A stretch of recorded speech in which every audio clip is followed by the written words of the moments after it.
దేవుని వాళ్ళారా, గడిచిన కాలం అంతా దేవుడు తన చల్లని రెక్కల నీళ్ళలో మన అందరినీ కాచి కాపాడి మన బ్రతుకు దినంలో మరొక దినాన్నిచ్చి జీవము కలిగిన ఆయన మాటలు వినటానికి మన పట్ల ఆయన చూపిన కృప కొరకై మొదట దేవునికి కృతజ్ఞతలు తెలియజేస్తూ, అలాగే వాతావరణం సహకరించకపోయినా ప్రతికూలంగా ఉన్న ఎంతో ఆసక్తితో శ్రద్ధతో దేవుని మాటలు వినాలని వచ్చిన మీ అందరికీ క్రీస్తు వారి పరిశుద్ధ నామంలో నా వందనాలు తెలియజేస్తున్నాను. ప్రియులారా, ఈరోజు ఒక మంచి విషయాన్ని ధ్యానించుకుందాం. పెళ్లి అనే విషయాన్ని ధ్యానించుకుందాం. పెళ్లి గురించి మాకు మీకు తెలియదు, ఎన్నో పెళ్లిళ్ళు చూసాము, ఎన్నో పెళ్లిళ్ళు మేము చేశాము అని మీరు అనుకోవచ్చు. కానీ ప్రియులారా, ఈరోజు దేవుని మాటల ద్వారా మనము ఆలోచిద్దాం. దేవుడు ఏం చెబుతున్నాడు పెళ్లి గురించి అనే విషయాలు బైబిల్లో నుంచి మనము నేర్చుకుందాం. ప్రియులారా, ప్రార్థన చేసుకొని ప్రారంభించుకుందాం. మహాపరిశుద్ధుడా, ప్రేమగల మా కన్న తండ్రి, మీ పరిశుద్ధమైన ఘనమైన శ్రేష్టమైన మీ నామానికి వందనాలు, స్తోత్రాలు తండ్రి. అల్పులము అయోగ్యమైనను తండ్రి, మీ మాటలు ప్రకటించడానికి మాకు ఇచ్చిన గొప్ప ధన్యతను బట్టి మీకు కృతజ్ఞతలు తండ్రి. వాతావరణాన్ని తండ్రి అనుకూలపరిచి మీ మాటలు వినటానికి మా పట్ల చూపిన మీ మహాకృప కొరకే కృతజ్ఞతాస్తుతులు చెల్లిస్తున్నాం తండ్రి. తండ్రి, పెళ్లి యొక్క పరమార్థం మీ పిల్లలతో పంచుకోవడానికి ప్రయత్నపడుచుండగా తండ్రి, సమయోచితమైన జ్ఞానమును నాకు ప్రసాదిస్తారని తండ్రి, వింటున్న మీ పిల్లలు మీ మాటలు అర్థం చేసుకొని వాటిని గ్రహించి మీరు కోరుకున్న విధంగా వారును నేనును అందరూ కలిసి తండ్రి మీ కొరకు ఫలించులాగా నా కృప చూపమని వేడుకుంటూ, ఆది నుండి అంతవరకు ఈ మీటింగ్ లో మీ కృప మాకు తోడుగా ఉంచి వాతావరణం అనుకూలపరుస్తారని, మీకే మహిమకరంగా మాకు ఆశీర్వాదకరంగా జరిగిస్తారని వేడుకుంటూ తండ్రి, ఈ ప్రార్థన మా ప్రభువును మా రక్షకుడును మీ ప్రియకుమారుడైన క్రీస్తు వారి పుణ్యనామాన్ని అడిగి వేడుకుంటున్నాం తండ్రి, ఆమేన్. ప్రియులారా, పెళ్లి అని అంటే చాలా మంది పెళ్లి గురించి తెలియని వాళ్ళు ఎవరున్నారు అని అనుకోవచ్చు. కానీ పెళ్లి యొక్క ముఖ్య ఉద్దేశము మనం చూస్తే ప్రియులారా, పెళ్లి అని అంటే ఒక పురుషుణ్ణి ఒక స్త్రీని ఏకం చేయటము, లేదంటే వారిద్దరిని ఒకటిగా చేయటమే పెళ్లి అని మనకు తెలుసు ప్రియులారా. అంతవరకే మనకు తెలుసు. కానీ ఈరోజు సమాజాన్ని చూస్తే అలా లేదు. ఎందుకు లేదో మీకు కొన్ని ఉదాహరణలు చూద్దాం ప్రియులారా.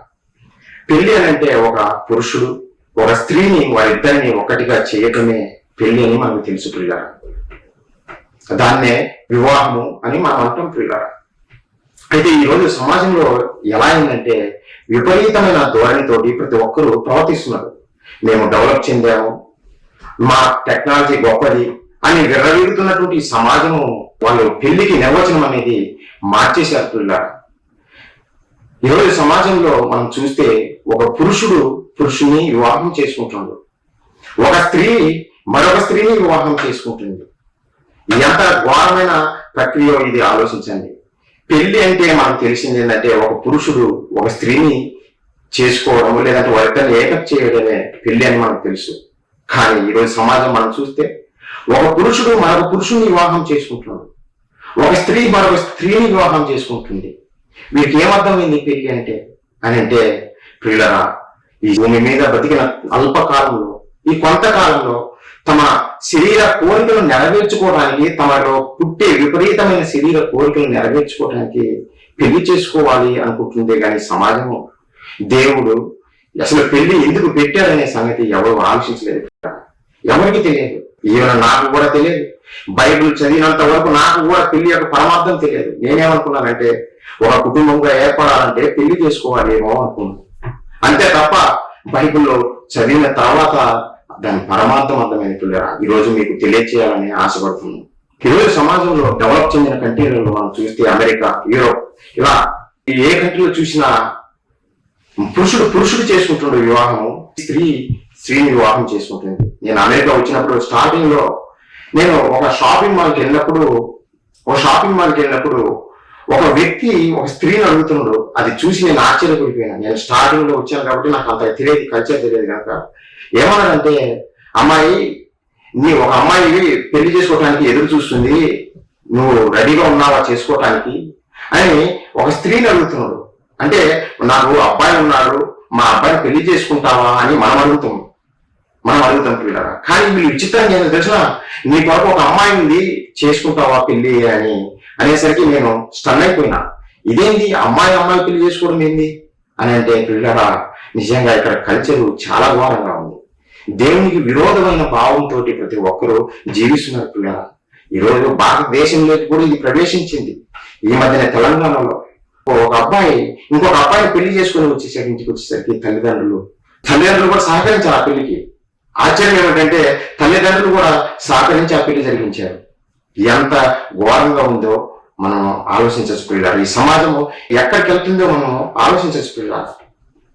పురుషుడు పెళ్లి చేసుకుని ఏం సాధించాలని, స్త్రీ పెళ్లి చేసుకుని ఏం సాధించాలని, వీరిలో పుట్టే విపరీతమైన కోరికలు తీర్చుకోవడం కొరకే పెళ్లి చేసుకోవాలి అనే ఆలోచన వీళ్ళలో ఉంది. అంతేగాని దాని వెనక ఉన్న పరమార్థం వీరికి అర్థం కాలేదు పిల్ల. అలాగే మా కొలికి ఒక అమ్మాయి ఉంది. ఆ అమ్మాయి చెప్పింది వాళ్ళ బంధువుల్లో ఒక అబ్బాయి ఉన్నాడంట. ఆ అబ్బాయి సీక్రెట్ గా నిజంగా ఒక ప్రేమించి పెళ్లి చేసుకున్నాడంట. పెళ్లి చేసుకున్న తర్వాత కొన్ని సంవత్సరాల వరకు చెప్పలేదన్నమాట.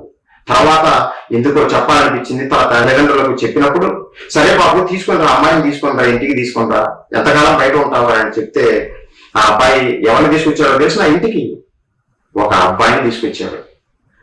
ఏ తల్లిదండ్రులు నాకు చూసి తట్టుకోగలరా? ఒక అబ్బాయి పెళ్లి చేసుకుని ఒక అబ్బాయిని ఇంటికి కోటలుగా తీసుకొస్తే ఎవరైనా సహించగలరా పిల్లరా? ఒక కూతురు పెళ్లి చేసుకుని మరొక అమ్మాయిని ఒక కోడలుగా ఇంటికి తీసుకొస్తే ఎవరైనా సహించగలరా? సహించలేం పిల్లరా. మనకే వినటానికి నిజంగా ఘోరంగా అనిపిస్తుంది. మరి పరలోకపు కన్న తండ్రి జన్మనిచ్చిన దేవుడు ఎంతగా బాధపడిపోతాడు వీరందరినీ చూస్తే పిల్లరా. ఆలోచించండి. ఈ లోకం ఇలా నిజంగా తప్పటడుగులు వేస్తుంది, విపరీతమైన ధోరణితో వెళ్ళిపోతుంది పిల్లరా. వారికి అర్థం కాలేదు పెళ్లి యొక్క పరమార్థం, వారికి అర్థం కాలేదు. ఈ సమాజంలో చూసినా కానీ వారికి పెళ్లి గురించి అర్థం కాలేదు. ఈ మధ్య ఒక గురువు, ఈ సమాజంలో గొప్ప గురువుగా పిలువబడుతున్నటువంటి ఒక వ్యక్తి ఏమన్నాడో తెలుసిన, పెళ్లి అనేది ఏమిటో కాదండి, ఈ భూమి మీద మానవ అవసరాలు తీర్చుకోవటానికి లేదంటే అల్పకాల పాప భోగాలు అనుభవించటానికి ఒక అధికారికంగా చేసుకునే ఒక ప్రక్రియ. అంటే ఇతని ఉద్దేశం ఏంటంటే, ఒక పురుషుడు పెళ్లి చేసుకోకుండా మరొక స్త్రీతో వెళ్తే అది వ్యభిచారం అంటారు. లేదంటే ఒక స్త్రీ పెళ్లి చేసుకోకుండా వివాహం చేసుకోకుండా మరొక పురుషుడితో వెళ్తే అది వ్యభిచారం అంటారు. అలా కాకుండా ఒక చట్టబద్ధంగా పెళ్లి చేసుకొని వారిలో కలిగే కోరికను తీర్చుకోవడం కోసం లేదంటే వారి అవసరాలు తీర్చుకోవడం కొరకు చేసుకునేదే వివాహము అని అతను ఆ గురువు చదువుతుంటే అందరూ సూపర్ సూపర్ సూపర్ చాలా బాగా చెప్పారని వీరలేయడము, చప్పట్లు కొట్టడము పొగుతున్నారు పిల్లరా. అంటే మేము చేసుకున్నాము, మేము పురుషులనే చేసుకున్నాము అనే స్త్రీలను కానీ లేదంటే మేము స్త్రీనే చేసుకున్నామని పురుషులు అనుకున్నా, వీరిలో ఉన్న అపోహ ఏంటిదంటే, వీరిలో ఉన్నటువంటి ఆలోచన ఏంటంటే పెళ్లి గురించి ఈ భూమి మీద బతికే ఈ కొంతకాలానికి అల్పకాల పాపభోగాలు అనుభవించడానికి అధికారికంగా చేసుకునే ఒక ప్రక్రియనే వివాహం అని అంటున్నారు పిల్లలు. నిజంగా వీటికి కూడా వివాహం అంటే అర్థం కాలేదు పిల్ల. వీటికి కూడా వివాహం అంటే అర్థం కాలేదు. మరి ఎవరికి అర్థమైంది అని అంటే పిల్లల, నిజంగా వివాహం జరిగించిన వారే మొట్టమొదటగా ఎవరైతే వివాహం జరిగించారో వారే చెప్పాలి. వారే మన పరలోకపు కన్న తండ్రి దేవుడు. ఆయనే మొట్టమొదటి వివాహం భూమి మీద జరిగించింది ఎవరైనా ఉన్నారంటే దేవుడే మనిషికి వివాహం జరిగించాడు. కాబట్టి ఆ దేవుని మాటలే మనం ఆలోచిద్దాము. ఆయన వివాహం గురించి ఏం చూస్తున్నాడు? మనుషుల్లో భిన్నాభిప్రాయాలు ఉన్నాయి కదా పెళ్లి గురించి, వివిధ కారణాలు చెబుతున్నారు కదా. మరి దేవుడు ఏం చెబుతున్నాడు వివాహం గురించి మనం ఆలోచిస్తే పిల్లగా, మొట్టమొదటిగా దేవుడు నరుని చేశాడు, పురుషుని చేశాడు పిల్లలు. నేల మంటితో నరుని నిర్మించి వారి ఆస్కారంలో జీవవాయువు మొదలుగా నరుడు జీవాత్మ ఆయను అనే దేవుడు చదివించాడు పిల్లలు. ఒంటరిగా ఒక నరుణ్ణి అతని పురుషుడు ఆదామును కలుగజేశాడు పిల్లల. ఆదామును కలుగజేసిన తర్వాత దేవుడు ఏదైనా వనములో ఆదామును పెట్టి అక్కడ సేద్యపరచుటను, ఏదైనా వనాన్ని సేద్యపరచడానికి, అలాగే తాను కలుగజేసిన జీవరాశులకు పేరు పెట్టడానికి నియమించాడు పిల్లల. అప్పుడు ఆదాము గారు ఒంటరిగానే ఉండి కూడా, పురుషుడు ఒంటరిగానే ఉండి కూడా జీవరాశులన్నిటికీ పేరు పెడుతూ ఉన్నాడు పిల్లల. జీవరాశులన్నిటికీ పేరు పెడుతున్నాడు. అప్పుడు దేవుడు ఏం ఆలోచించాడు తెలిసిన, ఆదాము గురించి, పురుషుడి గురించి దేవుడు ఆలోచించాడు. ఒకసారి బైబిల్ చూడండి పిల్లలు. ఒకసారి మీ చేతుల్లో ఉన్న బైబిల్ చూడండి. మనము దేవుడు చెప్పిన మాటలను ఆలోచించాలి. ఏం చెబుతున్నాడు వివాహం గురించి అనేది. అంతే తప్ప లోకం చెప్పిన మాటలు మనం నమ్మకూడదు పిల్లలారా. లోకము అబద్ధాలు చెబుతుంది, దేవుడు అబద్ధాలు చెప్పడు. దేవుడు సత్యమే పలుకుతాడు పిల్లలారా. ఆది కాండము 2వ అధ్యాయం పిల్లలారా, 2వ అధ్యాయము 20వ వచనం నుంచి నేను చదువుతాను, ఒకసారి చూడండి. ఆది కాండము 2వ అధ్యాయము 20వ వచనం నుంచి. అప్పుడు ఆదాము సమస్త పశువులకును ఆకాశ పక్షులకును సమస్త భూజంతువులకును పేర్లు పెట్టెను. అయినను ఆదామునకు సాటి అయిన సహాయము అతనికి లేకపోయేను. దేవుడు ఏమంటున్నాడు? ఆదాము నిజంగా కష్టపడి సేద్యపరుస్తున్నాడు, ఒక పక్క జీవరాశులన్నిటికీ పేర్లు పెడుతున్నాడు. అయినా సరే ఆదాము గారికి సాటి అయిన సహాయం అతనికి లేకపోయిను. సాటి అయిన సహాయము ఆదాముకు లేదంట. అప్పుడు దేవుడు చూసి ఆ సాటి అయిన సహకారం లేనందుకు దేవుడు ఏం చేశాడంటే, అప్పుడు దేవుడైన యెహోవా ఆదామునకు గాఢ నిద్ర కలుగజేసి అతడు నిద్రించినప్పుడు అతని ప్రక్కటెముకలలో ఒక దానిని తీసి ఆ చోటును మాంసంతో పూడ్చివేశను. తర్వాత దేవుడైన యెహోవా తాను ఆదాము నుండి తీసిన ప్రక్కటెముకను స్త్రీనిగా నిర్మించి ఆమెను ఆదాము వద్దకు తీసుకుని వచ్చాను. స్త్రీనిగా నిర్మించి, ఏమి పురుషునిగా నిర్మించవచ్చు కదా, సాటి అయిన సహకారిగా ఉండటం కొరకు పురుషుని చేయొచ్చు కదా దేవుడు. స్త్రీనే ఎందుకు చేయాలి? ఇక్కడనే మనకు అర్థమవుతుంది పిల్లరా, దేవుని యొక్క సంకల్పం ఏంటి, పెళ్లి యొక్క పరమార్థం ఏందనేది ఇక్కడ మనం ఆలోచిస్తే అర్థమవుతుంది పిల్లరా. నిజంగా దేవుడు సాటి అయిన సహకారిగా ఉండడం కొరకు ఒక పురుషునికి, ఆదాము గారికి మరొక పురుషుని చేయలేదు. ఒక స్త్రీని కలుగజేసి ఆ స్త్రీని ఆదాము గారి దగ్గరికి తీసుకొచ్చాడు పిల్లరా. ఆదాము గారి దగ్గరికి తీసుకొచ్చాడు. కానీ ఈరోజు సమాజం ఎలా ఉంది? ఒక పురుషుడిని వివాహం చేసుకోవడం ఏంటండి, ఒక స్త్రీని వివాహం చేసుకోవడం ఏంటి? ఏమి సాధిద్దామని మీరు పెళ్లి చేసుకుంటున్నారు? ఎవరి కోసం వీళ్ళు పెళ్లి చేసుకుంటున్నారు? తమలో వచ్చే తుచ్చమైన కామ కోరికలు తీర్చుకోవడం కొరకే తప్ప వీళ్ళు చేసుకునే వివాహాలు విపరీతమైన కోరికలు అన్నాడు. అందుకే ఇలాంటి వాటిని దేవుడు ఏమన్నాడు తెలిసిన, విపరీతమైన కోరికలు. ఈ రోజున్న సమాజము ఇప్పుడే కాదు, ఆనాడు నుండి ఈ విపరీతమైన ద్వారంతో ఈ మనుషులు ప్రవర్తిస్తున్నారు కూడా. ఎందుకంటే వీరిలో దేవుని మాటలు లేవు కనుకనే, దేవుని మాటలు వీరు వినరు కనుకనే వీరు విపరీతమైన ధోరణితో ప్రవర్తిస్తున్నారు. ఒకసారి రోమిలకు రాసిన పత్రికలో ఒకసారి చూడండి, దేవుడు ఏం చెప్పాడు, ఇలాంటి వారిని గురించి దేవుడు ఏం చెప్పాడు ఒకసారి చూడండి పిల్లలు. రోమిలకు రాసిన పత్రిక 1వ అధ్యాయం మనం చూడగలిగితే 26, 27 వచనాలు పిల్లలు. రోమిలకు రాసిన పత్రిక 1వ అధ్యాయం 26, 27. అందువలన దేవుడు తుచ్చమైన అభిలాషులకు వారిని అప్పగించను. ఎందుకంటే వారు ఎలాంటి వారంటే, వారి స్త్రీలు సైతము స్వాభావికమైన ధర్మమును విడిచి స్వాభావిక విరుద్ధమైన ధర్మమును అనుసరించిరి. అటువలే పురుషులు కూడా స్త్రీ యొక్క స్వాభావికమైన ధర్మమును విడిచి పురుషులు అవాచ్యమైనది చేయించు తమ తప్పిదములకు తగిన ప్రతిఫలమును పొందుచు ఒకరి వల్ల ఒకరు కామతత్తులయ్యేది. ఎలా అయ్యారు? పురుషులు స్త్రీలు వివాహం చేసుకుంటున్నారు. దేనికో తెలుసా? కామతత్తులైరి. తమ శరీరంలో కలిగేటువంటి కామ కోరికలు తీర్చుకోవడం కొరకు విపరీతమైన ధోరణిలోకి వీళ్ళు వెళ్ళిపోతున్నారు ప్రియులారా. ఆనాడు నుండి ఈనాటి వరకు ప్రియులారా, ఈ రోజుకి కూడా మనం సమాజంలో ఇదే చూస్తున్నాము. జాగ్రత్త, మన పిల్లల్ని మనం జాగ్రత్తగా పెంచుకోవాలి. దేవుని మాటలలో పెంచకపోతే ఒకనాడు మన కుమారుడు కోడలుగా కుమారుని తీసుకొచ్చే ప్రమాదం కొంచెం ఉంది పిల్లలారా. మన కుమార్తె అల్లుడిగా ఇంకొక స్త్రీని తీసుకొచ్చేటువంటి సమాజంలో ఉన్నాం పిల్లలారా. కాబట్టి జాగ్రత్త పడాలి. మనం దేవుని మాటలు విని జాగ్రత్త పడకపోతే, మన పిల్లలను దేవుళ్ళు పెంచకపోతే ఈ రోజు సమాజం చేస్తున్నటువంటి విధంగానే మనవారు కూడా వెళ్ళిపోతారు పిల్లలారా. దేవుడు ముందుగానే చెప్పాడు వీళ్ళందరి గురించి. కాబట్టి మనం ఆలోచిస్తే పిల్లలారా, దేవుడు ఆదాము గారికి పురుషునికి సాటి అయిన సహకారిగా స్త్రీని ఇవ్వాలనుకున్నాడు. స్త్రీని చేసి కలుగజేసి ఆదాము గారి దగ్గరికి తీసుకొచ్చి వివాహం జరిగించాడు పిల్లరా. దానినే వివాహం అని చెప్పాడు దేవుడు. వారిద్దరిని ఏకం చేయడమే, ఒక స్త్రీని పురుషుని ఇద్దరిని ఏకం చేయడమే వివాహం ప్రియులారా. ఈరోజు అమ్మాయి తల్లిదండ్రులు వివాహం రోజు తమ కుమార్తెని తీసుకొచ్చి అబ్బాయి చేతిలో పెడతారు. దీన్ని మేము కన్యాదానం చేశాము అని అంటారు. కన్యాదానం చేశాము, ఒక కన్యకైన స్త్రీని ఒక పురుషునికి ఇచ్చి వివాహం చేశాము అని చూస్తుంటారు పిల్లలు. నిజంగా వాస్తవం ఏంటో తెలిసిన, కన్యాదానం చేసింది తల్లిదండ్రులు కాదు. సమాజం చెబుతుంది తల్లిదండ్రులు కన్యాదానం చేస్తున్నారు అంటారు. బైబిల్ ఏం చెప్పిందో తెలిసిన, మొట్టమొదటిగా కన్యాదానం చేసింది మన దేవుడే పిల్లల. మొట్టమొదటిగా కన్యను దానంగా ఇచ్చింది, ఒక పురుషునికి దానంగా ఇచ్చింది ఎవరో తెలుసిన? దేవుడు. నిజంగా ఒకసారి బైబిల్ చూడండి పిల్లరా, ఒకసారి బైబిల్ చూడండి. సామెతల గ్రంథము 18వ అధ్యాయం ఒకసారి చూడండి పిల్లరా. వీళ్ళు భూమి మీద మనుషులు ఏమనుకుంటారు తెలిసిన? కన్యాదానం చేశామండి అని అనుకుంటారు. కన్యాదానం ఎవరు చేశారు? 18వ అధ్యాయం 22. భార్య దొరికిన వానికి మేలు దొరికెను, భార్య దొరికిన వానికి మేలు దొరికెను, అట్టి వాడు యెహోవా వలన అనుగ్రహం పొందినవాడు.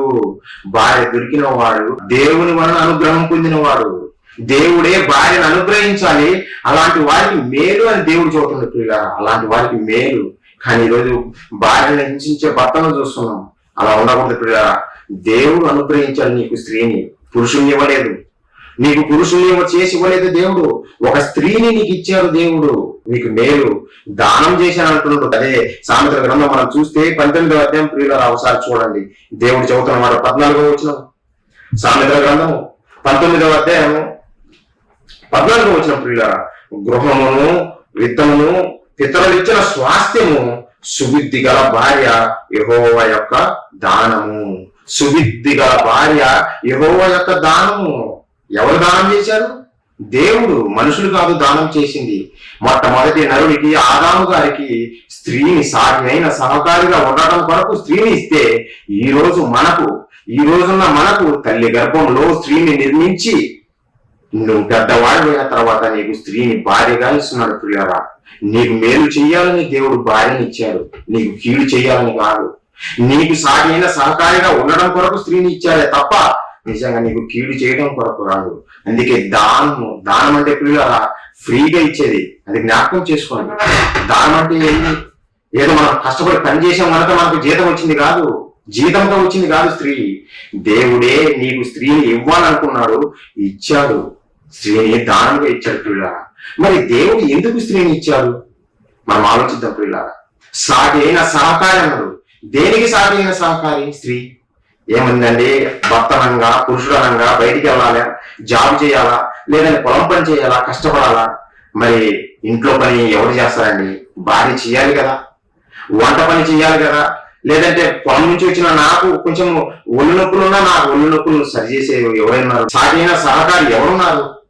నాకు తోడు కావాలి కదా, ఒంటరి వాడిగా ఉండకూడదు కదా అనేది ఈ సమాజం చదువుతుంది పిల్లరా. నిజంగా సాటైన సహకారం అంటే అది కాదు పిల్లరా. ఈరోజు భార్య వంటలు వండకపోయినా భర్త వండుకోగలడు తెలిసిన? భార్య ఇంటి పని చేయకపోయినా భర్త చేయగలడు. ఈ రోజు కాదు, ఎప్పుడైనా చేయగలడు పిల్లరా. అందుకు కాదు దేవుడు స్త్రీని ఇచ్చింది. సాటి అయిన సహకారం అంటే అది కాదు. వంట చేసుకునేడు కనుక స్త్రీని ఇవ్వలేదు దేవుడు, వంట కోసం కాదు. లేదంటే ఇంట్లో పని చేసుకోవడం కోసం స్త్రీని ఇవ్వలేదు పిల్లరా. మరి సాటి అయిన సహకారం ఎందుకు ఇచ్చాడంటే ఆ దేవునికంటూ ఒక సంకల్పం ఉంది పిల్లరా. ఆ సంకల్పాన్ని నెరవేర్చాలంటే సాటి అయిన సహకారి కంపల్సరిగా పురుషునికి అవసరం.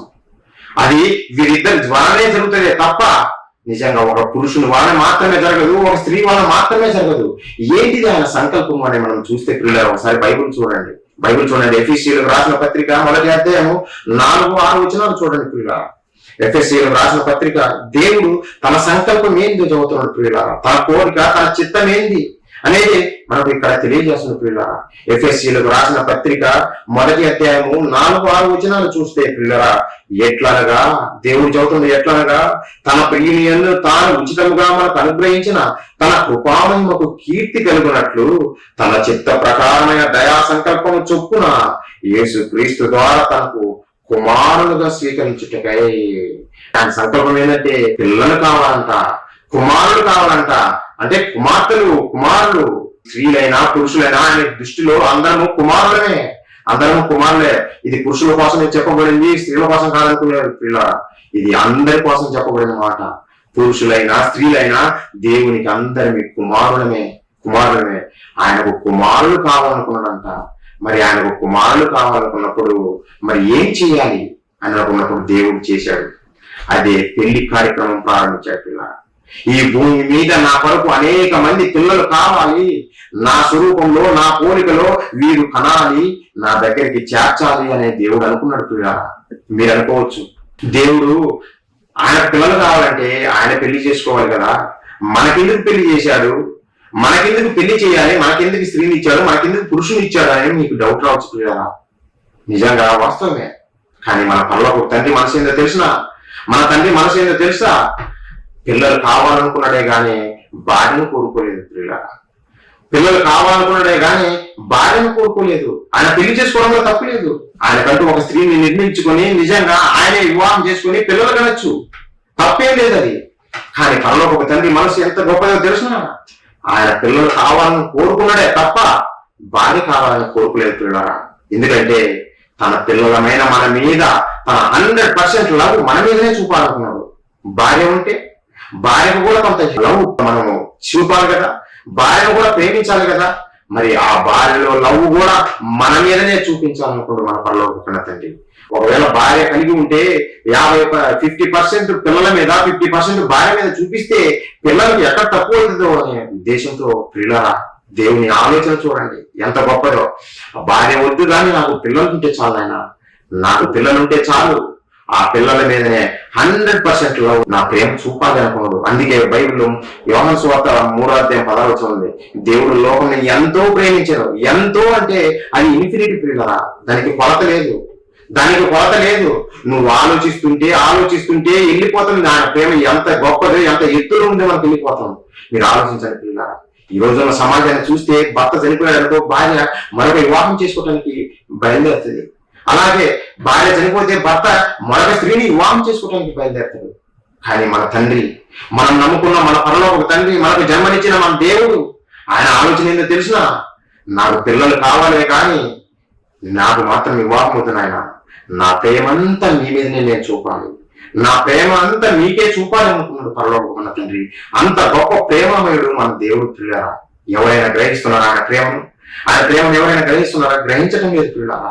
ఆయన ప్రేమను తెలియజేయడం కొరకే చిన్న మీటింగ్స్ మేము చేస్తున్నాము.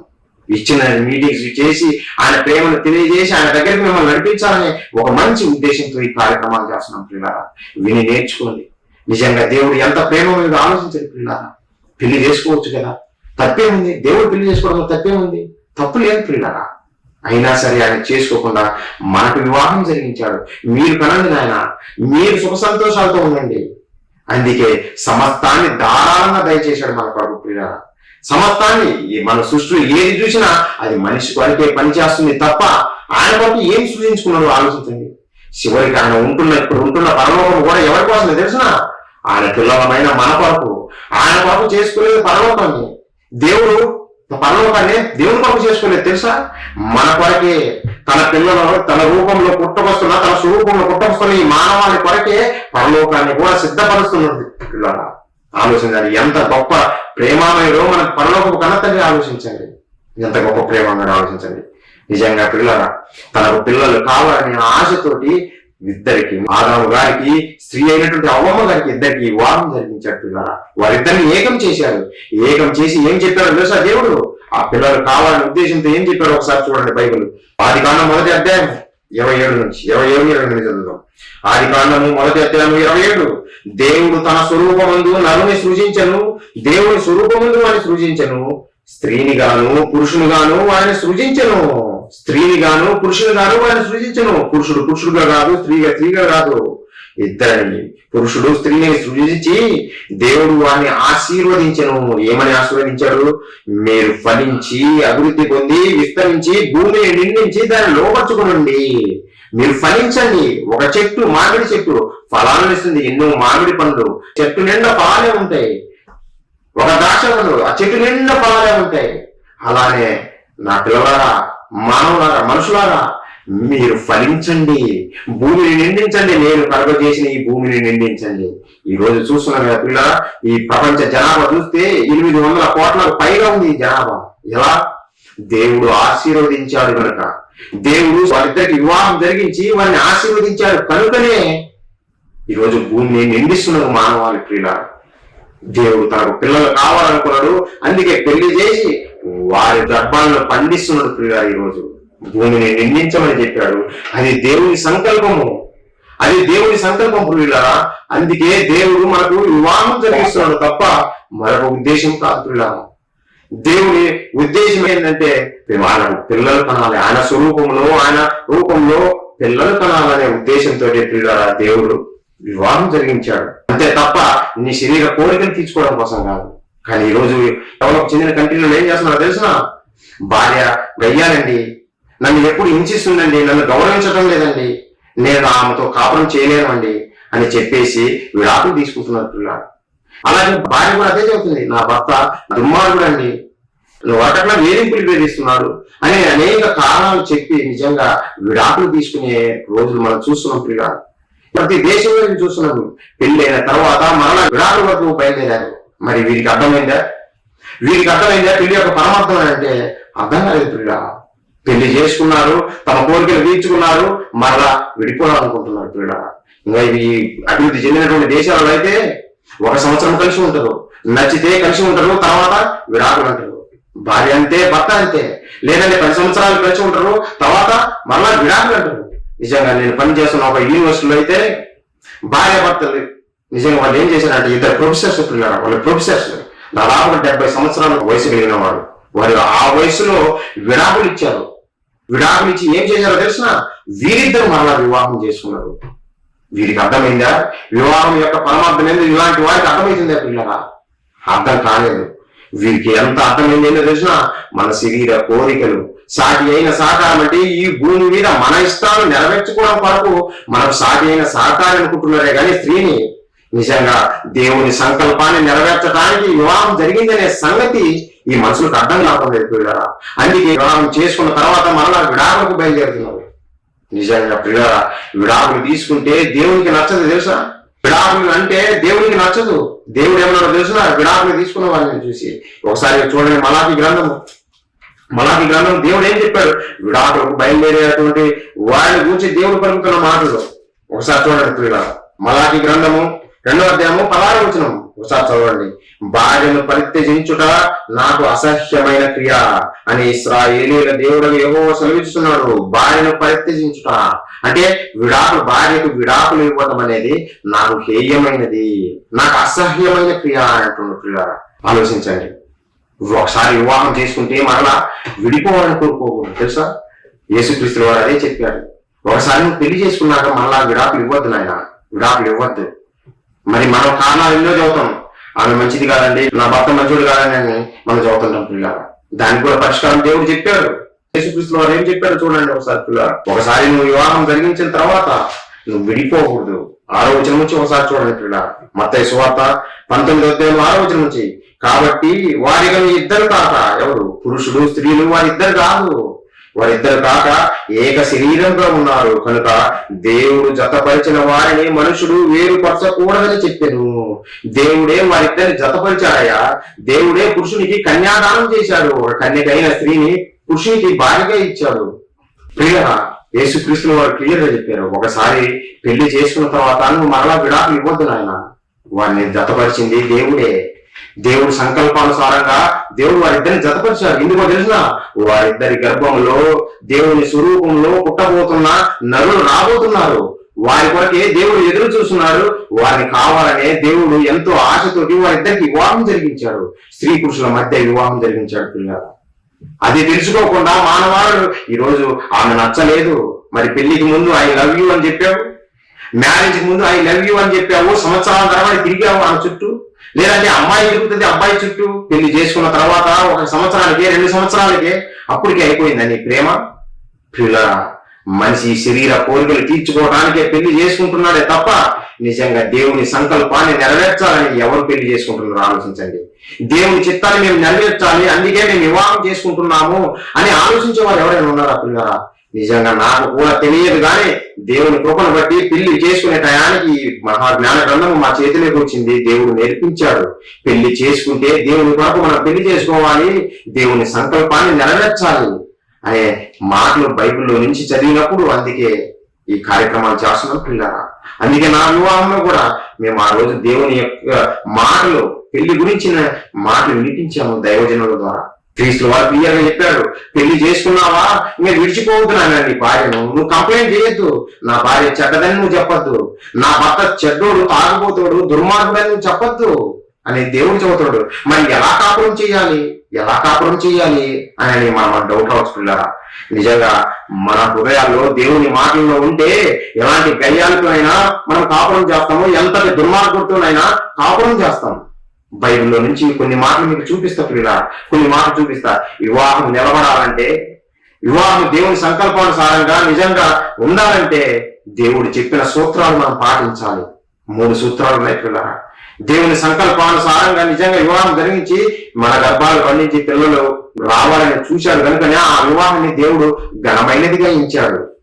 వివాహము అన్ని విషయాల్లో ఘనమైనది అన్నాడు. ఒకసారి ఆ మాట చూసి ముందుకెళ్దాం ప్రియులారా. హెబ్రీయులకు రాసిన పత్రిక ఒకసారి చూడండి, 13వ అధ్యాయము. హెబ్రీయులకు రాసిన పత్రిక 13వ అధ్యాయము 4వ వచనము. వివాహము అన్ని విషయములలో ఘనమైనది. అన్ని విషయంలో నువ్వు జాబ్ ఇచ్చినప్పుడు సంతోషించిన దానికంటే, లేదంటే నువ్వు ఏ ఘనకార్యాలు ఈ భూమి మీద చేసినా వాటన్నిటికంటే ఘనమైనది ఏదైనా ఉందా అంటే అది వివాహమే. మనం ఏం చెబుతామంటే వివాహం ఘనమైనదే. ఎలా అంటే వారి అరేంజ్మెంట్స్ చాలా గొప్పవండి. మంచి మంచి వంటకాలు పెట్టారు, మంచి భోజనాలు చేశారు, చాలా అరేంజ్మెంట్ చేశారు. 10 రోజులు చేశారు, 20 రోజులు చేశారు, నెల రోజులు వారి వివాహం జరిగించారు. చాలా గొప్పగా అద్భుతంగా చేశారని ఈ మనుషులు అనుకుంటారు పిల్లరా. వివాహము అందుకు కాదు ఘనమైనది. దేవుని పిల్లలు లేదంటే వీరి గర్భంలో నుంచి ఆయన స్వరూపంలో రాబోతున్న నరులు రాబోతున్నారు కనుకనే వివాహము ఘనమైనది. దేవుని సంకల్పము జరగబోతుంది కనుకనే వివాహము ఘనమైనది. అరేంజ్మెంట్స్ చూసి ఘనమైనదని మనం మోసపోవద్దు పిల్లరా.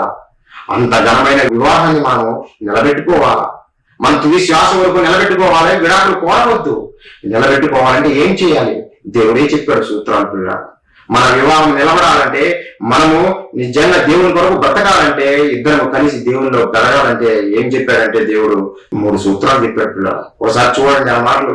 పేతురు గారు రాసినటువంటి 1వ పత్రిక 3వ అధ్యాయం 1-2 వచనాలు పిల్లరా. అటువలే స్త్రీలారా, వివాహం చేసుకున్న స్త్రీలారా, మీరు మీ స్వపురుషులకు లోబడి ఉండండి. మీరు మీ స్వపురుషులకు లోబడి బ్రతకండి. స్త్రీలు పురుషులకు తమ భర్తలకు లోబడి బ్రతకమని చెప్పాడు దేవుడు. కానీ ఈ రోజు అలా స్త్రీలు లోబడి బ్రతుకుతున్నారా? మేమెందుకు లోబడాలండి? మా భర్తతో సమానంగా మేము సంపాదిస్తున్నాము, మేమెందుకు మా భర్తకు లోబడాలి? మేము సంపాదిస్తున్నాము కనుక మేము లోబడము, మేము చెప్పింది నా భర్త వినాలి అని వారు అధికారం చేసేవారిగా, పెత్తనం చెలాయించేవారిగా చాలా కుటుంబాల్లో చూస్తుంటాం ప్రియులారా. స్త్రీలను నిజంగా చూస్తుంటాం. దేవుడు చెబుతుండే ఇలాంటి వారందరూ ఎవరినైనా సరే దేవుడు చెప్పాడంటే మనం మార్చుకోవాలి. దేవుడు చెప్పాడంటే మనం మార్చుకోవాలి. ఎందుకు చెప్పాడంటే మన కుటుంబం నిలబెట్టాలనే, మన కుటుంబాన్ని నిలబెట్టాలనే దేవుడు చెప్పాడు తప్ప 2 సంవత్సరాలు కాపురం చేయండి తర్వాత విడాకులు తీసుకుని వెళ్ళిపోండి అని చెప్పలేదు దేవుడు. అలా చెప్పలేదు పిల్లరా. మీరు కలిసి ఉండాలంటే ఈ సూత్రాలు పాటించాలి. దేవుడు చెప్పిన సూత్రాలు. మొట్టమొదటిగా భార్య భర్తకు లోబడాలని చెప్పాడు. మరి ఎలా లోబడతాడు భర్త అనంటే దేవుడు సూత్రం చదువుతున్నాడు.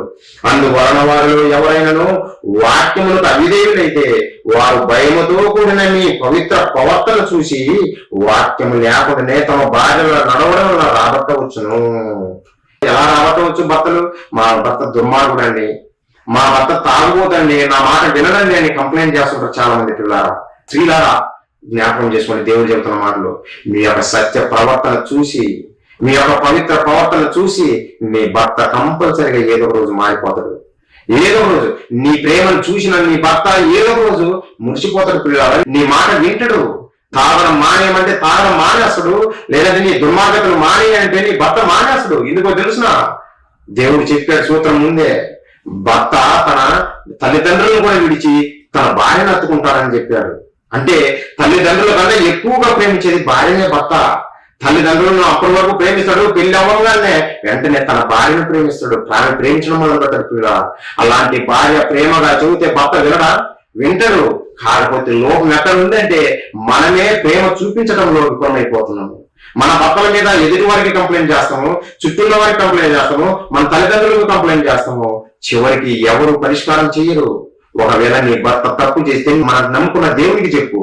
నువ్వు నమ్ముకున్న దేవుడికి చెబితే దేవుడు నీ మొర వింటాడు తప్ప మిగతా వారు నీ మొర విని ఏం చేస్తారో తెలుసునా? నీ కుటుంబాన్ని పాడు చేస్తారు. అది ఎవరైనా సరే, తల్లిదండ్రులైనా, సమాజంలో ఉన్న ఎవరైనా సరే, నీ ముఖ్య స్నేహితులైనా సరే. నీకేదో మేలు చేసినట్టుగా కనపడుతుందే తప్ప దేవుడు నీ కుటుంబాన్ని కట్టినట్టు ఎవరు కట్టలేరులేరా. ఇది నీ మనసులో పెట్టుకోవాలి. ప్రతి స్త్రీ మీరు ఆలోచించాలి. నీ భర్త తప్పు చేస్తే పురుగింటి వారికి పక్కింటి వారికి చెప్పడం కాదు, మన పరలోక కన్న తండ్రికి ప్రార్థన చెయ్యి. ఆయన వింటాడని మొర, ఆయన వింటాడని మొర పిల్లరా. దేవుడే జతపరిచాడు గనుక తండ్రి దేవా ఇదిగో మమ్మల్ని జతపరిచావు, కానీ నా భర్త ఇలా దుర్మార్గం ప్రవర్తిస్తున్నాడు, మీ కృప చూపండి అనే దేవుణ్ణి మనం వేడుకుంటే ఆ దేవుడే మన పట్ల కృప చూపి నీ భర్తలకు మారు మనసు కలుగజేస్తున్నా. ఎదుటి వారికి చెబితే మనుషులకు చెబితే వాళ్ళు తీర్చరు, నీ సమస్యను తీర్చరు. దేవుడు అంటున్నాడు, నువ్వు మంచి ప్రవర్తన కలిగి ఉండమ్మా, నువ్వు పవిత్ర ప్రవర్తన చూపు, ప్రేమ చూపు నీ భర్త మీద. అప్పుడు వాక్యం లేకపోయినా సరే నీ భర్త నీ వెంటనే పరుగులు తీస్తాడు. వాక్యం లేకపోయినా సరే భర్త నిన్నే ప్రేమిస్తుంటాడు ఎప్పుడు అని దేవుడు చెప్పాడు పిల్లరా. నిజంగా బైబిల్లో ఒక స్త్రీని చూసినప్పుడు నాకు ఆశ్చర్యం అనిపించింది పిల్లరా. ఈ రోజు కంప్లైంట్ చేసి చాలా మంది స్త్రీలను చూసి ఈ బైబిల్లో ఈ స్త్రీని నేను చూసినప్పుడు వండర్ఫుల్ అనిపించింది పిల్లరా. దావీదు గారు మనందరికీ తెలుసు, ఇశ్రాయేలు ప్రజలు అయినటువంటి గొప్ప రాజు. ఆయన నిజంగా సౌలు గారి కాలంలో ఉన్నప్పుడు సౌలు గారి చాలా తరంబడి అరణ్యంలో నిజంగా నివసిస్తూ సంచరిస్తున్నప్పుడు పిల్లరా ఒక వ్యక్తి నాబాలు అనే వ్యక్తి ఉన్నాడు పిల్లరా. ఆ నాబాలు ధనవంతుడు, భాగ్యవంతుడు అని రాయబడింది. అలానే ఆ నాబాలు మొరటివాడు, మోటువాడు, దుర్మార్గుడు అని కూడా చెప్పాడు దేవుడు. ఒకసారి చూడండి పిల్లరా, మొదటి సమూయేలు గ్రంథము 25వ అధ్యాయము 3వ వచనం పిల్లరా. 3వ వచనము, అతని పేరు నాబాలు, అతని భార్య పేరు అబీగయలు. ఈ స్త్రీ సుబుద్ధి గలదై రూపవసిదై ఉండెను. అయితే చర్యలను బట్టి చూడగా నాబాలు మోటువాడును దుర్మార్గుడై ఉండెను. నాబాలు ఎలాంటి వాడు? మోటువాడు, దుర్మార్గుడు అంట. ఇంకా దుర్మార్గుడు ఉంటే కాపురం ఎలా ఉంటుందో మీరే అర్థం చేసుకోండి. దుర్మార్గుడు భర్త అయితే ఇంకా ఆ స్త్రీ పడే వేదన ఎంత ఘోరంగా ఉంటుందో మీరే ఆలోచించండి పిల్లరా. దుర్మార్గుడితో ఏ స్త్రీనైనా కాపురం చేయగలరా? తాగి వస్తేనే తట్టుకోలేదు స్త్రీ, తన భర్త తాగి నిజంగా గొడవ పడితేనే తట్టుకోలేదు స్త్రీ. అలాంటిది దుర్మార్గంగా అంటే ఇంక అన్ని చర్యలలో అతని దుర్మార్గతనే చూపిస్తున్నారు పిల్లరా, తన దుర్మార్గతనే చూపిస్తున్నారు. అయితే పిల్లరా, ఇతను ధనవంతుడు, నాబాలు అనేటువంటి ధనవంతుడు. ఇతని సేవకులు తన గొర్రెల మందను కాచుకుంటున్న టైంలో ఆ కొండలలో లేదంటే అరణ్య పర్వతంలో కాచుకుంటున్నప్పుడు దావీదు గారితో ఉన్న సేవకులు వాళ్ళందరూ ఈ అరణ్యంలో సంచరిస్తుండేవారు. అప్పుడు ఆ సంచరిస్తున్న ఆ ప్రదేశంలోనే నాబాలు యొక్క సేవకులు కూడా తమ గొర్రెల మందను మేర్కొంటున్నప్పుడు దావీదు గారి సేవకులందరూ ఆ గొర్రెల మందరు కాపలుగా ఉన్నారు. ఆ గొర్రెలలో ఒక్కటి కూడా పోగొట్టుకోకుండా వారిని కాపాడారు. ఏ కీడు వారు రాకుండా కాపాడారు పిల్లరా. ఒక రోజు నిజంగా ఈ నాబాలు అనే వ్యక్తి తనకు కలిగినటువంటి ఈ గొర్రెల మందను చూసి ఆ గొర్రెల బొచ్చును కత్తిరించుకుని దాన్ని అమ్ముకోవడం కొరకు ఒక కార్యక్రమం లాగా పెట్టుకున్నప్పుడు అది దావీదు గారు విని తన సేవకులను పంపిస్తాడు నాబాలు దగ్గరికి. నాబాలు, ఇదిగో శుభదినంలో నీ దగ్గరికి వచ్చాము. నీ సేవకులు అరణ్యంలో గొర్రెలు కాచుకుంటున్నప్పుడు వారి చుట్టూ మేము కాపలుగా ఉన్నాము. ఒక గొర్రెను కూడా వారు పోగొట్టుకోలేదు. వారికి ఏ అపాయం కలగకుండా మేము చూసుకున్నాము.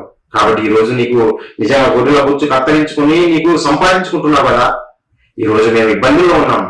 కాబట్టి నీ ఇష్టం చొప్పునే ఎంతో కొంత మాకు సహాయం చేయము నాబాలు అని దావీదు తన సేవకులను పంపితే నాబాలు ఎవరో తెలుసా? దావీదు ఎవడు అంటే తన ప్రవర్తన ప్రకారమే తన దుర్మార్గతను బట్టే మాట్లాడుతున్నాడు. ఒకసారి చూడండి ప్రియులారా, మొదటి సమూయేలు 25వ అధ్యాయము 10వ వచనం ప్రియులారా. నాబాలు ఏమంటున్నాడంటే, దావీదు ఎవడు, యెషయి కుమారుడు ఎవడు, తమ యజమానులు విడిచి పారిపోయిన దాసులు ఇప్పుడు అనేకులు ఉన్నారు. నేను సంపాదించుకుని అన్నపానములను నా గొర్రెల బొచ్చు కత్తిరించు వారి కొరకు నేను వధించిన మాంసమును తీసి నేను బొత్తిగా ఎరగని వారికి ఇస్తున్నా అని దావీదు దాసులతో చెప్పగా ఇతను ఏమంటున్నా తెలిసిన, నిజంగా తన సేవకులు ఆ అరణ్యంలో ఉన్నప్పుడు దావీదు గారు తన సేవకులు చుట్టూ కాపాడారు కదా, కాపలా ఉన్నారు కదా. సరేలే నాయన, నాకు ఇంత వచ్చింది, కొంత నేను సహాయం చేస్తాను, ఇది తినండి అని చెప్పొచ్చు కదా. లేదు, దావీదు ఎవడు, యెషయి కుమారుడు ఎవడు, నేను సంపాదించుకున్న దాన్ని బొత్తిగా నేను ఎరగని వారికి నేను ఎలా ఇస్తానని చాలా దుర్మార్గంగా ప్రవర్తిస్తున్నాడు. నిజంగా అందుకే దేవుడు దాని గురించి రాయించాడు, దుర్మార్గుడు. నాబాలు ఎవరు? దుర్మార్గుడు. ఆ దుర్మార్గుడి భార్యనే అబీగయలు. ఈ విషయాన్ని తెలుసుకున్న తర్వాత నాబాలు పలికిన మాటలు దావీదు గారికి తెలియగానే వెంటనే కత్తులు తీయమన్నాడు. బయలుదేరేసి నాబాలుకున్న సమస్తాన్ని నాశనం చేద్దాము, బయలుదేరండి అని తన సేవకుడితో చెప్పినప్పుడు ఆ విషయాన్ని అబీగయలు తెలుసుకుంది. అయ్యో, దావీదు గారు వస్తున్నారు, నా భర్తను చంపబోతున్నారు అని అబీగయలు భార్య, మొదటి వారైనటువంటి నాబాలు భార్య అబీగయలు తెలుసుకుని ఏం చేసిందో తెలుసునా? నా భర్త చనిపోకూడదు, దుర్మార్గుడే కదా, దుర్మార్గుడైన భర్త చనిపోతే నేను ఒక పెళ్లి చేసుకోవచ్చు, ఇంతకాలం నేను అనుభవించింది చాలు నా భర్తతోటి అని అనుకోలేదమ్మా. నా భర్తను నేను కాపాడుకోవాలి, దుర్మార్గుడైనా సరే నా భర్తను నేను కాపాడుకోవాలనుకున్నది పిల్లరా. ఆమె ఆలోచన చూడు ఎంత గొప్పదో. మనం ఎన్నెన్నో కంప్లైంట్ చేస్తుంటాం మన భర్తల మీద. దేవుడిచ్చిన మంచి సలహా మనకేమో తెలిసిన, మన సమస్యలు ఎదుటి వారికి చెప్పుకోవాల్సింది. మన పరలోక తండ్రికి ఎదుటి వారికి చెబితే మనల్ని నాశనం చేస్తారు, అంతే తప్ప మన కుటుంబాలు నిలబడవు పిల్ల. అబీగయీలు ఎంత సుబుద్ధి కలిగినంటే, ఎంత గొప్ప మనసు కలిగినదంటే, దుర్మార్గుడైన నాబాలును సైతము రక్షించుకోవాలని ఆలోచన చేసింది. వెంటనే నిజంగా దావీదు గారికి కావాల్సినవన్నీ వంటకాలన్నీ రెడీ చేసుకుని ముందే పరుగులు తీసింది దావీదు దగ్గరికి. ఎక్కడ వచ్చి చంపేస్తాడో తన భర్తను భయపడిపోయి నాబాలు భార్య వచ్చి, దావీదు మహారాజా ఈ తప్పు నాదని ఎంచుము, నా భర్త చేసిన తప్పు నాదని ఎంచుము, నా భర్త చేసినాడని మీరు అనుకోవద్దు, నన్ను చూసి నా భర్తను విడిచిపెట్టు, దయతో నన్ను క్షమించు అని ఆమె ప్రాధేయపడద్దు దావీదును. వెంటనే దావీదు సరేలే నువ్వు ముందు వచ్చి మంచి చేశావు కనుక నీ భర్తను విడిచిపెడుతున్నానని విడిచిపెట్టి వారు వెళ్ళిపోతారు పిల్ల. భర్తకు భార్య లోపడం అంటే ఇదే పిల్ల. ఒక భార్య తన భర్తకు లోపడం అంటే ఇదే. దుర్మార్గుడైనటువంటి భర్తకు కూడా లోపడం అంటే ఇదే. ఈ సుబుద్ధి కలిగినటువంటి భార్య అబీగయీలు ఎలా నడుచుకోలేదో ఈ రోజు మనం అలా నడుచుకోవాలా. భార్యలుగా స్త్రీలుగా ఉన్నవాళ్ళు తమ భర్తలకు ఇలా నడుచుకోవాలి పిల్లరా.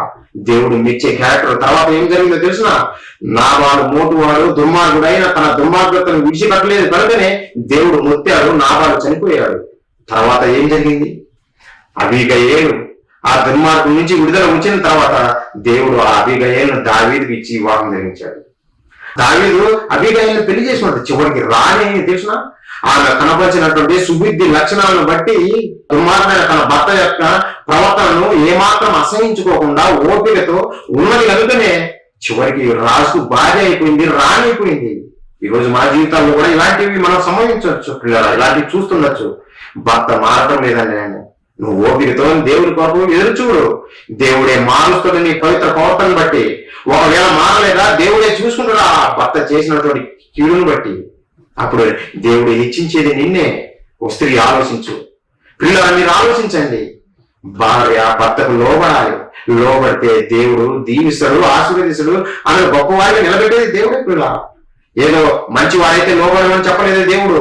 మంచివారైనా లోబడాలి, దుర్మార్గుడైన భార్య భర్తకు లోబడాలి పిల్ల. నిజంగా కవితలు చూసినప్పుడు సురేష్ ఎక్కడికి బయలుదేరితే అక్కడికి బయలుదేరుతుంది. సువార్తకి గ్రామాల్లోకి నిజంగా వండర్ఫుల్.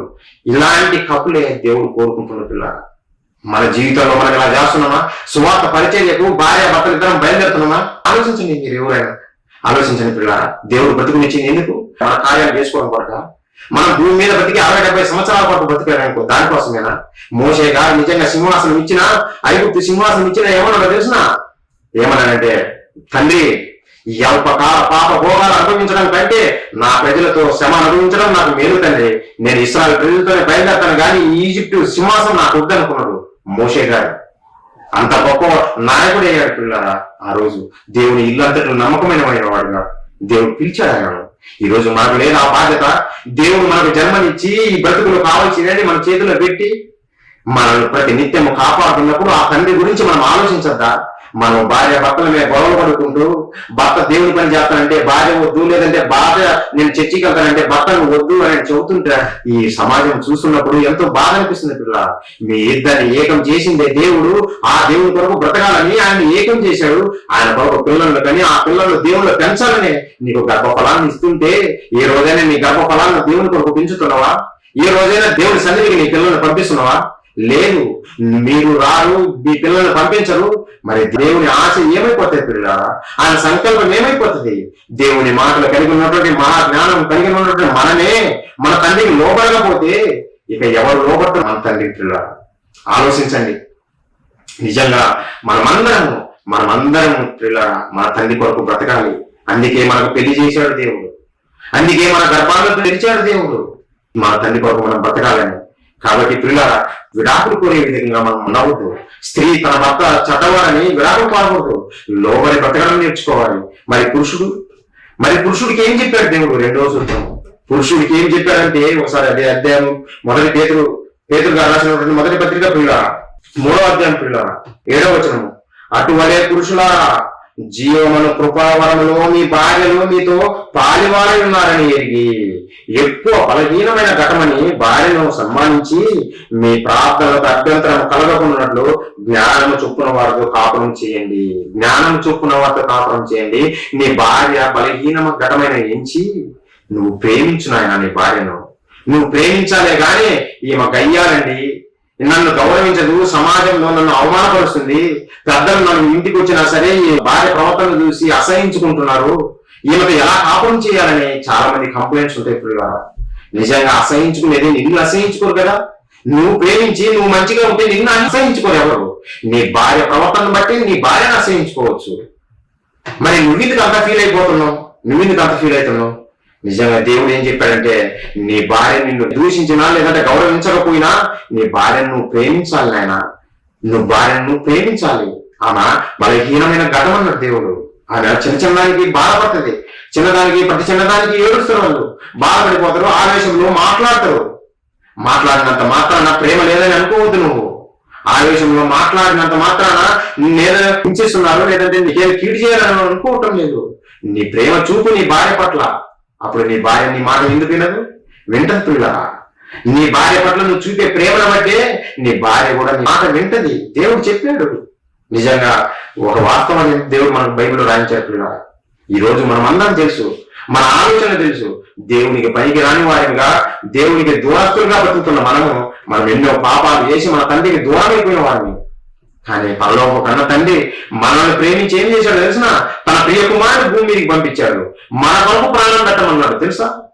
పాపులమైన మనల్ని రక్షించడం కొరకు యేసుక్రీస్తు వారిని భూమి మీదకి పంపించి ఆయన బలిగా అర్పించాడే. మరి యేసుక్రీస్తు వారు అనొచ్చు కదా, తండ్రి ఈ ప్రజలు వినని వారు, ఈ ప్రజలు పాపుల కొరకు నేనెందుకు ప్రాణం పెట్టాలి అని ప్రభులు వారు చెప్పొచ్చు కదా. చెప్పలేదే. ఆ మాట చూడండి, ఎఫెసీయులకు రాసిన పత్రిక 5వ అధ్యాయం 25వ వచనం.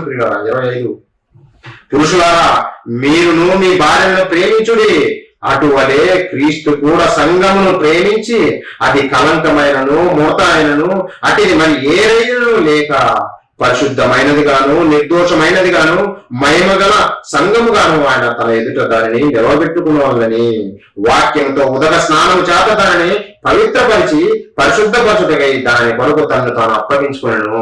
ఎవరి కొరకు? పాపులమైన మన కొరకు యేసుక్రీస్తు వారు అప్పగించుకున్నట్లుగా. మంచి వారి కొరకు కాదు. నేను నా భార్య మంచిది కాదు కనుక నేను విడాకులు తీసుకుంటానటువంటి భర్త కాదు. తప్పు నాయన, ఇది తప్పు. మనం తప్పు చేసినా, మనం పాపులమైనా మన కొరకు ప్రాణం పెట్టాడు మన ప్రభువు. ఎందుకో తెలుసునా? నీవు ఆ ప్రేమనే చూపాలని, నీవు ఆ ప్రేమనే నీ భార్య పట్ల చూపు, మొదట నీ కుటుంబం పట్ల చూపు, సమాజం పట్ల తర్వాత చూపు. నీ ప్రేమ ఏంటిదో అది తెలియజేయడం కొరకు యేసుక్రీస్తు వారు మన కొరకు ముందుగా బలి అయ్యాడు, తన ప్రాణం పెట్టాడు పిల్ల. మరి ఇవి ఎవరి హృదయాల్లో ఉంటున్నాయా? ఏ భర్త హృదయంలోనైనా ఉంటున్నాయా? ఏ భార్య హృదయంలోనైనా ఉంటున్నాయా? నిజంగా ఈ సూత్రాలు ఈయన మనం పాటించగలిగితే విడాకుల దగ్గరికి పోము. సమస్యలు ఎవరికైనా ఉంటాయి, గొడవలు ఎవరికైనా ఉంటాయి. ఆ చిన్న గొడవలను మనం వాక్యంతో సరి చేసుకోవాలా. భార్య భర్తల మధ్య ఉన్న గొడవలను వాక్యంతో సరి చేసుకోవాలి తప్ప తల్లిదండ్రులకు చెప్పుకొని అని పెద్దలు చేసుకుని లేదంటే పక్కింటి వారిని చెప్పుకొని చివరికి విడాకులు దాకా వెళ్ళొద్దు నాయన. దేవుడు నీకు పెళ్లి చేసినందుకు కాదు, నీ గర్భము పండించి నీ గర్భం నుంచి వస్తున్న పిల్లలు ఆయన కొరకు పెంచాలనే నీకు వివాహం చేశారు పిల్లల. ఇక 3వ సూత్రం ఏంటంటే, మనందరం పెళ్లి చేసుకున్న దంపతులు వారి గర్భాన పుట్టినటువంటి పిల్లలను దేవుణ్ణి పెంచాలి. వీరిద్దరు దేవుణ్ణిలో బతకాలి, వారి పుట్టిన పిల్లలను దేవుణ్ణిలో పెంచాలి పిల్లల. అప్పుడే అలాంటి వివాహ బంధం ఎప్పటికీ నిలుస్తుంది. భూమి మీద ఉన్నంత కాలం అలా కాపురం నిలబడుతుంది పిల్లల. అలా కాకుండా నువ్వు ఏ అవసరాల కొరకు చేసుకున్నా ఆ బంధం నిలబడదు పిల్లల. విడాకుల దాకా వెళ్తారు. లేదు మేము విడాకులు తీసుకునేది మేము బాగానే ఉన్నాము, మాకు ఏ ఇబ్బందులు లేవని అనుకుంటున్నారేమో పిల్లలు. అది మంచిదే, కానీ దేవుని చిత్తానుసారంగా మీరు బతుకుతున్నారా లేదనేది కూడా మీరు పరీక్షించుకోవాలి. దేవుని సంకల్పం ఏంది ఈ వివాహం చేయడంలో? దేవుని సంకల్పం ఏందనేది తెలుసుకోండి. దేవుని సంకల్పాన్ని తెలుసుకొని మీరు మీ పిల్లలు దేవునిలో ఎదగండి, దేవుని కొరకు బ్రతకండి. అప్పుడే మీ వివాహము ఘనమైనదిగా ఎంచబడుతుంది. అలా కాకుండా మా పిల్లలను ఇంజనీర్స్ చేశాము, మా పిల్లలను డాక్టర్స్ చేశాము, ఇంకా మేము సెటిల్ అయిపోయాము, రిటైర్ అయిపోయాము, మాకు హ్యాపీగానే ఉన్నాము అని అనుకుంటే ఆ వివాహము ఘనమైనది కాదు పిల్లలు. ఆ వివాహం ఘనమైనది కాదు. ఎవరైతే భార్య భర్తలు ఇద్దరు దేవుని పనిని చేస్తూ వారికి పుట్టిన పిల్లలను దేవునిలో పెంచుతారో వారిదే నిజమైన వివాహము, వారి వివాహమే ఘనమైన వివాహము. అదే దేవుని సంకల్పం. దేవుడు పురుషునికి స్త్రీని ఇవ్వడంలో ప్రధాన ఉద్దేశము సాటి అయిన సహకారిగా ఇవ్వడం ఉద్దేశం అదే పిల్లరా. ఒక పురుషుడిగా ఇస్తే పిల్లలు పుట్టరు, ఆయన సంకల్పం నెరవేరదు. లేదంటే ఒక స్త్రీని కలిగే చేసి ఆ స్త్రీకి మరొక స్త్రీని ఇస్తే పిల్లలు పుట్టరు, దేవుని సంకల్పం నెరవేరదు. అందుకే పురుషునికి స్త్రీని ఇచ్చి వివాహం చేశాడు తన సంకల్పాన్ని నెరవేర్చాలని. వారి గర్భాలను పండించి పిల్లలను ఇచ్చినప్పుడు మనము నిజంగా ఆ పిల్లలను దేవుళ్ళు పెంచాలి. పిల్ల ఆ దేవుని కొరకు పెంచాలి మన పిల్లల్ని. అప్పుడే మన వివాహము ఘనమైనది. ఆ వివాహాన్ని చూసి మన పనిలో ఒక తండ్రి సంతోషిస్తాడు, మనకు బహుమానం మన తండ్రి నుంచి వస్తాయి. పిల్ల దీన్ని కాకుండా మన ఏదో ఆలోచనతో మనం పెళ్లి చేసుకుంటే అది దేవుని దృష్టికి యోగ్యంగా ఉండదు. అందుకే విడాకుల దాకా వెళ్తుంది సమాజం. అందుకే పురుషులు చేసుకుంటున్నారు, స్త్రీలు చేసుకుంటున్నారు. నిజంగా అలా మనం ఉండకూడదు. పిల్ల ఒకనాడు నోవహు గారి కాలంలో ఏం జరిగిందో తెలుసా? జనాలు ఎలా ఉన్నారో తెలుసా? ఒకసారి చూడండి, లోక సువార్త 10వ అధ్యాయం చూడండి. పిల్ల లోక సువార్త 10వ అధ్యాయం. వివాహం చేసుకున్నాము, మేము బాగానే ఉన్నాము అని కొంతమంది చెప్పచ్చు. ఒకసారి చూడండి పిల్లరా, నోవహు గారి కాలంలో జనులు ఎలా ఉన్నారో ఒకసారి చూడండి. దేవుడు మనల్ని హెచ్చరిస్తున్నాడు. 10వ అధ్యాయం 27వ వచనము. నోవహు ఓడలోనికి వెళ్ళిన దినము వరకు జనులు తినుచు త్రాగుచు పెళ్లాడుచు పెళ్లికిచ్చుచూ ఉండేది. పెళ్లి చేసుకుంటున్నారు నోవహు గారి దినంలో. పెళ్లి చేసుకోవడంలో తప్పేం ఉందండి? దేవుడే కదా పెళ్లి చేసిందని మాట డౌట్ రావచ్చు. పెళ్లి చేసుకోవడంలో తప్పే ఉంది, వాళ్ళు పెళ్లే కదా చేసుకుందని. మరి దేవుడు ఎందుకు జలప్రలయాన్ని రప్పించి అందరూ లేపేశాడు? ఎందుకో తెలుసిన? చూడండి ఆ మాట చూడండి. ఆదికాండం 6వ అధ్యాయము వారు ఎలాంటి పెళ్లిళ్ళు చేసుకున్నారో చూడండి. ఆదికాండం 6వ అధ్యాయం 2వ వచనం. దేవుని కుమారులు నరుల కుమార్తెలు చక్కని వారిని చూసి వారందరిలో తమకు మనస్సు వచ్చిన స్త్రీలను వివాహం చేసుకునేది. అంటే వీరిలో దేవుని ఇష్టం అనేది కనపడలేదు. తమకు మనసు నచ్చింది, ఈ అమ్మాయి బాగుంది, అడగా ఉంది, లేదంటే జాబ్ చేస్తుంది అని అనుకుంటాం, పెళ్లి చేసుకుంటాం, మోసపోతాం.